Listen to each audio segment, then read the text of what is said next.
안녕하십니까, 김용일 목사입니다. 오늘은 명예로운 사랑을 하라, 이런 제목으로 하나님 말씀 함께 나누도록 하겠습니다.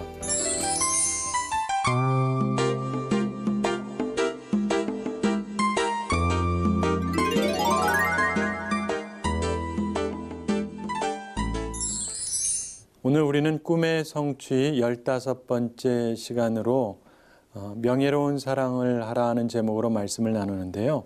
오늘 말씀을 쭉 읽어보면은요, 이 말씀을 여러분이 혹시 읽고 설교를 한다라든가 혹은 성경 공부를 한다면 여러분 같으면은 무슨 말씀을 하고 싶으시겠습니까? 내용을 살펴보면은요, 사실 이렇게 별로 할 말이 많아 보이지 않습니다. 굉장히 길어요. 그렇지만은 지명의 나열이 대부분입니다. 따라서 그리 할 말이 많아 보이지 않는 그런 내용입니다. 흥미를 끌 만한 내용도 별로 많아 보이지 않습니다. 그러나 깊이 이 말씀을 묵상하다 보면 뭔가를 찾을 수가 있습니다. 그게 뭐냐면 사랑입니다. 사랑. 이 63절로 구성된 15장에 사랑이라는 단어는 사실 한 번도 나오지 않습니다. 그런데 그렇기는 하지만은 그 내용 속에 사랑이라고 하는 것이 담겨져 있다는 것을 볼 수 있습니다. 참고로 구약에 보면은 하나님의 이름이 한 번도 언급이 되지 않은 유명한 책이 있습니다. 바로 에스더서입니다.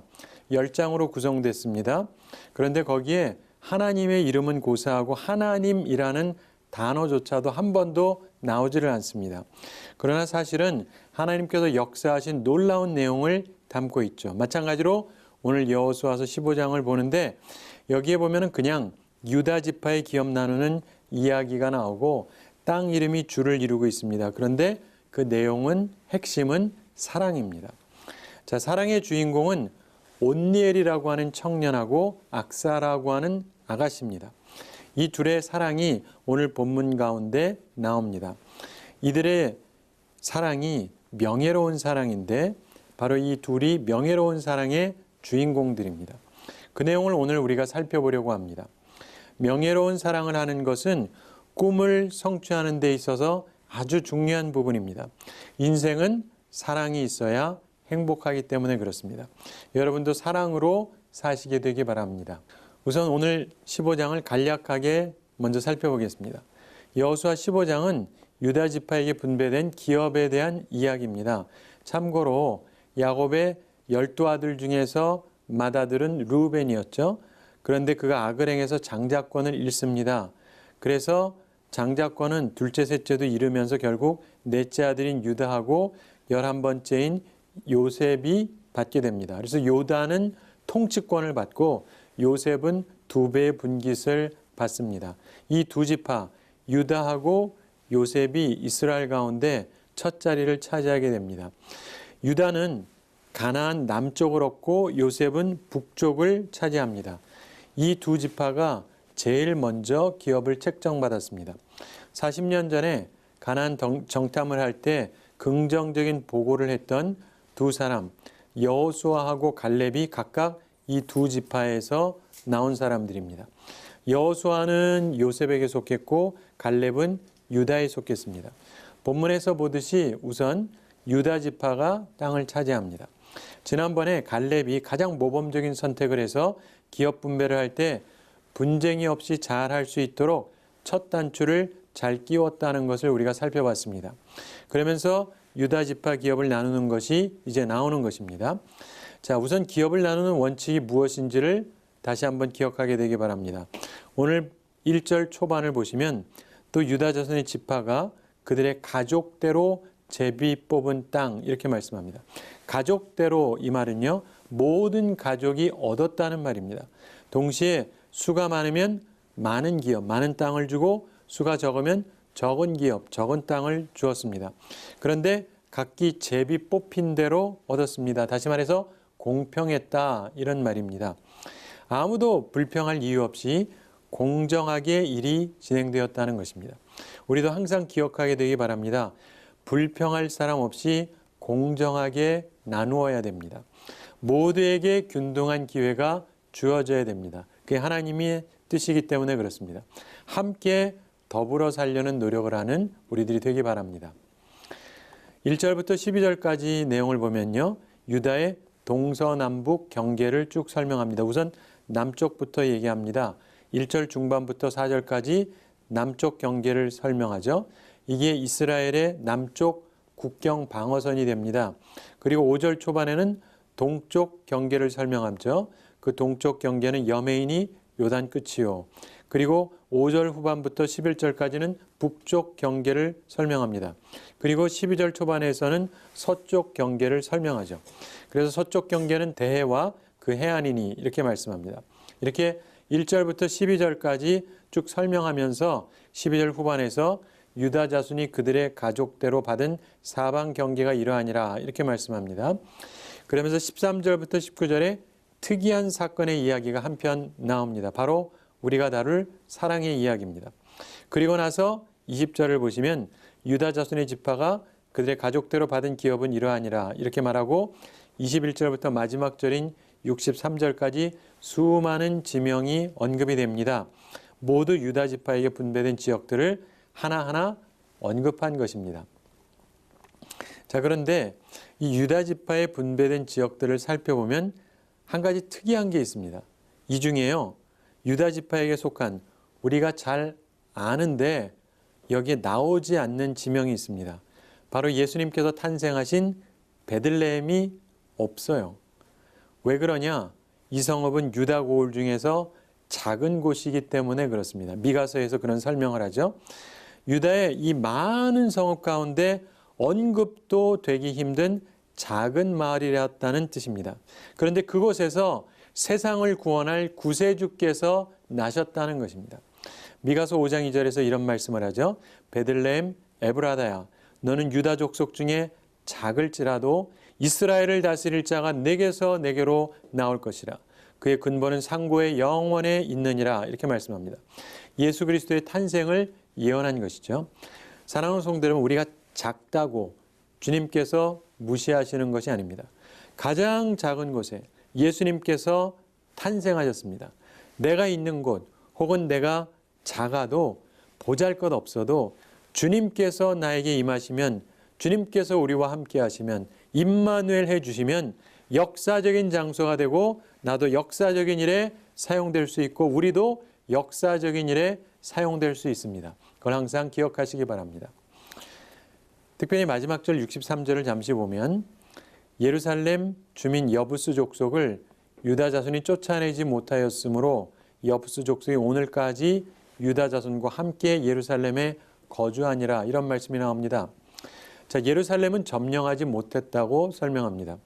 이것은 본이 되지 못한 일입니다. 결국 유다의 본을 받아서 다른 지파들도 점령을 감행하지를 못합니다. 본이 되어야 될 지파가 본이 되지 못한 것이죠.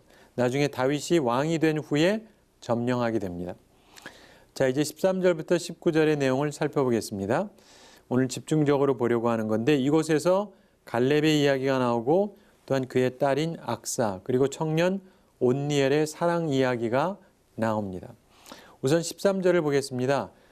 여호와께서 여호수아에게 명령하신 대로 여호수아가 기럇 아르바 곧 헤브론을 유다 자손 중에서 분깃으로 여분네 아들 갈렙에게 주었으니 아르바는 아낙의 아버지였더라.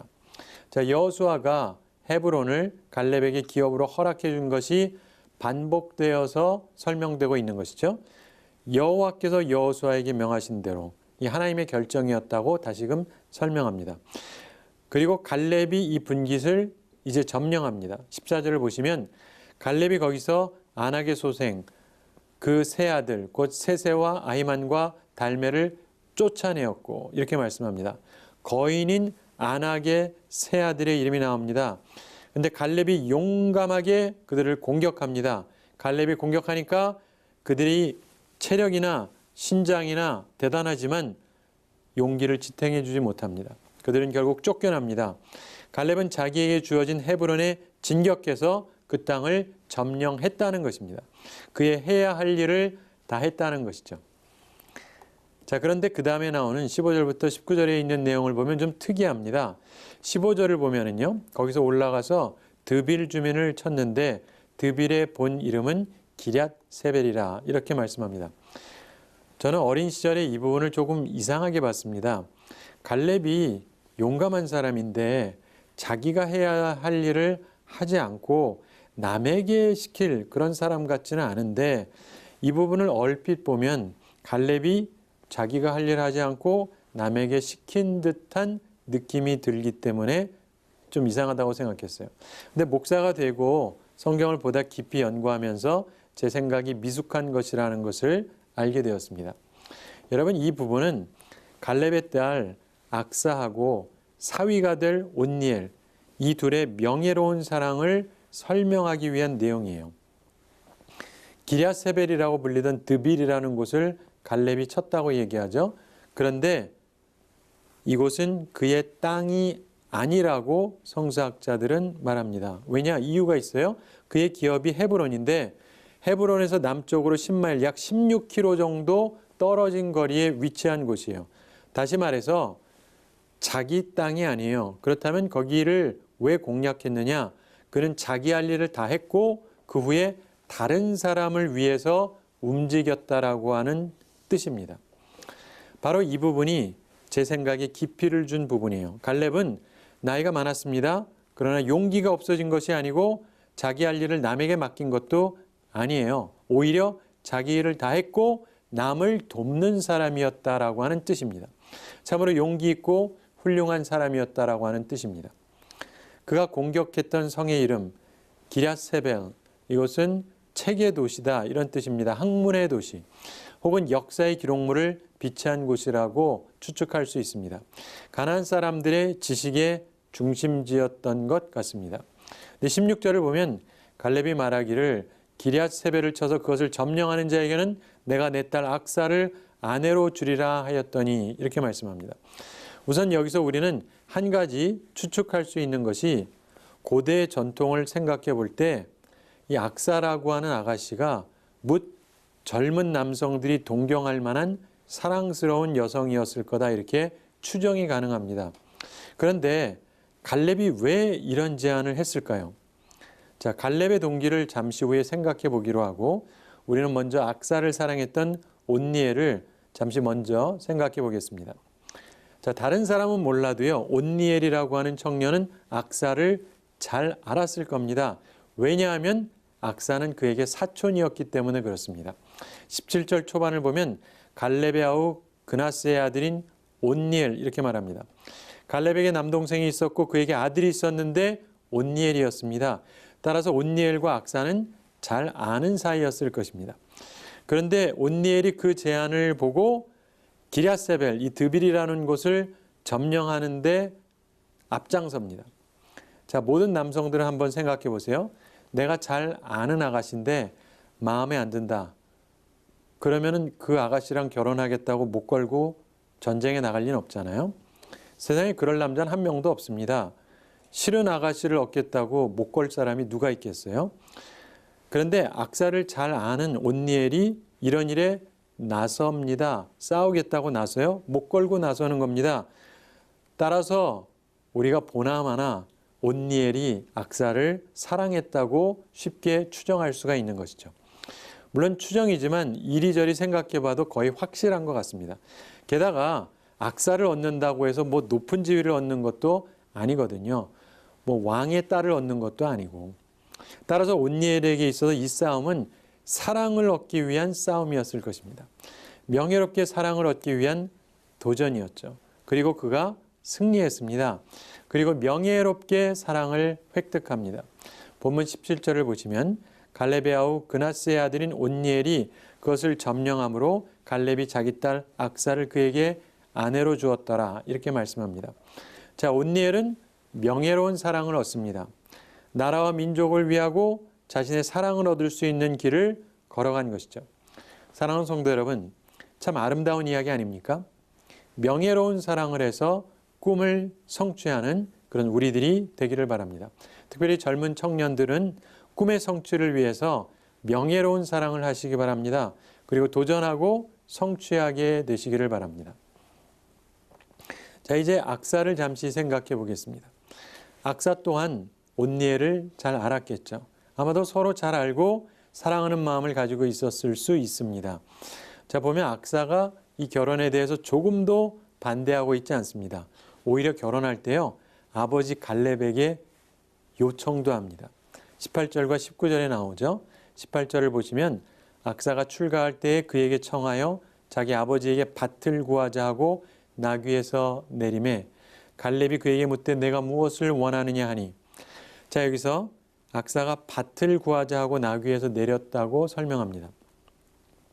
그러면서 독특한 말을 하죠. 19절을 보면 이르되 내게 복을 주소서 아버지께서 나를 네겝 땅으로 보내시오니 샘물도 내게 주소서 하매 갈렙이 윗샘과 아랫샘을 그에게 주었더라. 이런 말씀이 나옵니다.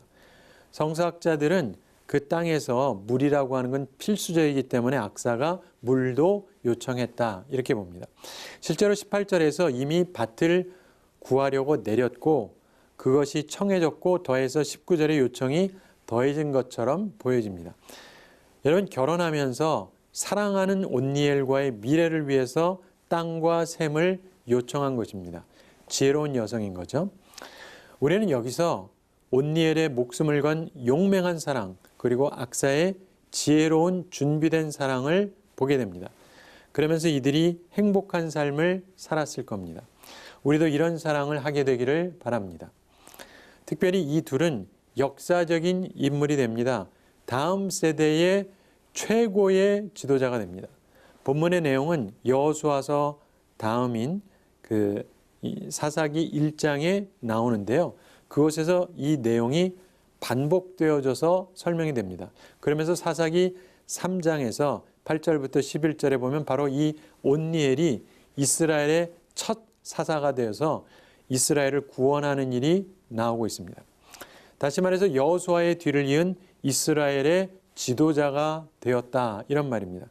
용기 있는 남성과 지혜로운 여성의 하나됨이 이후에 최고의 지도력을 발휘하게 한 것 같습니다. 이스라엘이 이후에 메소보다미아 왕 구산 리사다임을 8년 동안 섬겼다고 사사기에서 설명합니다. 그 이스라엘이 여호와 하나님께 부르짖었고 하나님께서 한 구원자를 세워서 그들을 구원하게 하셨습니다. 바로 온니엘입니다. 사사기 3장 10절에 보면 이렇게 말씀합니다. 여호와의 영이 그에게 임하셨으므로 그가 이스라엘의 사사가 되어 나가서 싸울 때 여호와께서 메소보다미아 왕 구산 리사다임을 그의 손에 넘겨주심에 온니엘의 손이 구산 리사다임을 이기니라. 그리고 40년 동안 사사로서 다스리고 나라에 평안이 있었습니다. 우리나라 생각해 보십시오. 40년간을 평안하게 나라를 다스린다는 건 탁월한 지도력입니다. 하나님의 은총이죠. 자, 이제 갈렙을 마지막으로 잠깐 생각해 보겠습니다. 저는 갈렙이 이 온니엘에게 있는 가능성을 보았다, 이렇게 생각을 합니다. 여러분, 갈렙에게 아들이 있었습니까? 없었습니까? 있습니다. 역대상 4장 15절에 나오는데 여분네 아들 갈렙의 자손은 이루와 엘라와 남과 엘라의 자손과 그나스요. 이렇게 여러 아들이 있었습니다. 그런데 그는 자기의 친아들이 아니지만 정말 탁월한 청년을 알아보는 눈을 갖고 있었다는 것입니다. 더 얻는 법이라는 뜻의 Getting More, 이런 책이 있습니다. 한국에서는 어떻게 원하는 것을 얻는가, 이렇게 제목으로 출판이 된 책인데 스튜어트 다이아몬드 교수가 쓴 책입니다. 세계 최고 MBA에서 가장 비싼 강의임에도 불구하고 13년 연속 와튼 스쿨 최고 인기 강의를 하는 그의 글을 담은 책인데요. 그 첫 시작이 통념을 뒤엎는 원칙들, 이렇게 시작됩니다. 그리고 그 시작으로 무엇이든지 다르게 생각하라, 이런 글이 나와요. 사실 뭔가 얻어내는 사람들 보면요, 보통 사람하고 뭔가 다릅니다.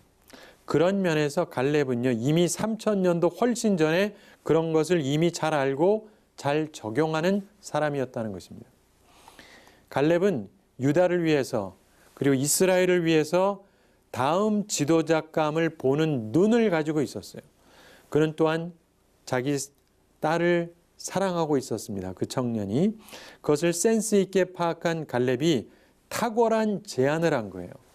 이 기랴세벨, 이 드빌을 점령하는 용맹한 자에게 자기 딸을 주겠다는 겁니다. 그래서 모든 사람 앞에서 앞으로 큰 일을 할 청년을 부각시켰습니다. 그는 자기 친아들이 아니에요. 그러나 하나님의 나라를 위해서 정말 탁월하고 유망한 청년이기 때문에 그 청년을 앞세웠던 것입니다. 그리고 마침 그 청년은 자기 딸을 잘 알고 사랑하는 청년이었습니다. 자기의 사랑스럽고 지혜로운 딸을 그의 배필로 주어서 서로 미래를 준비하게 합니다. 그리고 이 부부는 결국 다음 세대를 이끄는 최고의 지도자가 되었던 것입니다. 사랑하는 성도 여러분, 갈렙은 자기 아들이라고 무조건 앞세운 사람이 아닙니다. 하나님의 나라와 의를 위해서 하나님의 뜻을 찾았다고 봅니다. 그리고 그는 명예로운 사랑을 허락해 줍니다. 그리고 그의 축복에 의해서 다음 세대의 새로운 지도자를 이스라엘이 얻게 되었던 것입니다. 사랑하는 성도 여러분, 갈렙처럼 열린 마음을 갖게 되기 바랍니다. 보는 눈을 갖는 우리들이 되기를 바랍니다. 그처럼 명예로운 사랑을 허락해 주는 탁월한 어른이 되기를 바랍니다. 그래서 다음 세대를 위한 준비가 되어지게 하는 우리들이 되기를 바랍니다. 이 부분은요, 짧은 내용으로 나오지만 그야말로 소설 같은 아름다운 이야기입니다. 갈렙은 이렇게 될 줄 알고 이런 제안을 했을 겁니다. 훌륭한 남자를 사위로 맡는 거예요. 또한 미래의 지도자를 부각시킬 수 있습니다. 실제로 온니엘은 이후에 이스라엘의 첫 사사로서 큰 일을 이룩했습니다. 사랑하는 성도 여러분, 모든 시대에 새로운 역할이 필요합니다. 새로운 사람이 필요하고 새로운 지도자, 새로운 인물이 필요한 것이죠. 갈렙은 후대를 위해서 그런 일을 바라볼 수 있었고 격려할 수 있었다라고 하는 것입니다. 우리가 말씀을 마치기에 앞서서 한 가지를 생각하면서 오늘 말씀을 마치도록 하겠습니다. 여러분, 이 말씀은 우리의 상황을 비추어 주는 것 같습니다. 이 여호수아 15장에 있는 이 내용은 마치 온니엘은 예수 그리스도와 비슷하고 악사는 마치 교회, 즉 우리하고 비슷하고, 그리고 갈렙은 하나님 아버지, 하나님께서 예수 그리스도를 통해서 죽음과 죄를 정복하게 하셨던 것, 그리고 그러면서 교회를 신부로 얻게 하셨죠. 그리고 교회는 신랑이신 예수 그리스도를 위해서 이곳에서 준비를 합니다. 그리고 주님께서 오실 때, 예수님께서 재림하실 때 우리는 천국에서 영원한 신방을 차리고 행복하게 살게 될 것입니다. 그것을 아버지께서 준비해 주신 것이죠. 사랑하는 성도 여러분, 하나님께서는 우리를 사랑하십니다. 하나님께서 하나님의 백성들을 세상을 창조하기 전에 이미 택하셨다고 에베소서에서 분명히 말씀하죠. 하나님은 우리를 사랑하십니다. 그리고 예수 그리스도를 통해서 우리를 구원할 계획을 본래부터 갖고 계셨고, 교회는 신부로서, 예수님은 신랑으로서 하나님께서 우리를 영원한 행복으로 이끌어 가실 계획을 갖고 계시다는 것입니다. 그래서 우리는 그리스도와 함께 온전한 사랑을 나누면서 살아가는 것이죠. 이것을 믿고 우리 예수님, 주님 맞을 준비를 하면서 우리가 행복하게 살아가야 됩니다. 명예로운 사랑으로 살아가야 됩니다. 꿈을 성취하며 살아가야 됩니다. 바라기는 이 말씀을 기억하면서요, 개인적인 삶 속에서도 이것을 실현하시게 되기 바랍니다. 우리가 영적인 삶에서도 예수 그리스도와 함께 영원한 천국과 하늘나라에서의 영원한 생명, 그 기쁨, 혼인의 잔치, 이것을 생각하되 이 땅에서도 우리에게 주어진 삶 가운데에서 여러분들이 명예로운 사랑을 하시기 바랍니다. 한평생 살아가면서 하나님의 일을 위해서 명예로운 사랑을 하고 꿈을 성취하며 살아간다면 더욱더 아름다운 인생이 될 것입니다. 하나님께서는 이 꿈의 성취를 위한 말씀을 하시면서 이 내용 가운데 이렇게 두 남녀의 사랑, 그리고 그 윗사람들이 가지고 있었던 이런 보는 눈, 그리고 이 사랑을 명예롭게 만들어주는 이런 넓은 마음들을 우리들에게 보여주십니다. 우리도 이 세대를 살아가면서 나 스스로가 명예로운 사랑을 하고 우리가 어른이 됐을 때 우리 후대들을 위해서 명예로운 사랑을 하면서 이들이 후대를 위해서 준비하고 복되게 살아갈 수 있도록 이끌어줘야 될 것입니다. 바라기는 이 말씀을 기억하면서 우리가 이 땅에서 이 말씀을 기억하며 자신의 삶 가운데서도 명예로운 사랑을 하고 우리의 후손들 가운데에도 명예로운 사랑을 할 수 있도록 도와주고 우리가 꿈을 성취하면서 살아가는 우리 모두가 되기를 우리 주님의 이름으로 축원합니다. 우리 한 주 동안 지내시면서도 명예로운 사랑을 하라 이 말씀을 기억하면서 꿈을 성취하며 살아가는 우리 모두가 되기를 바랍니다. 감사합니다.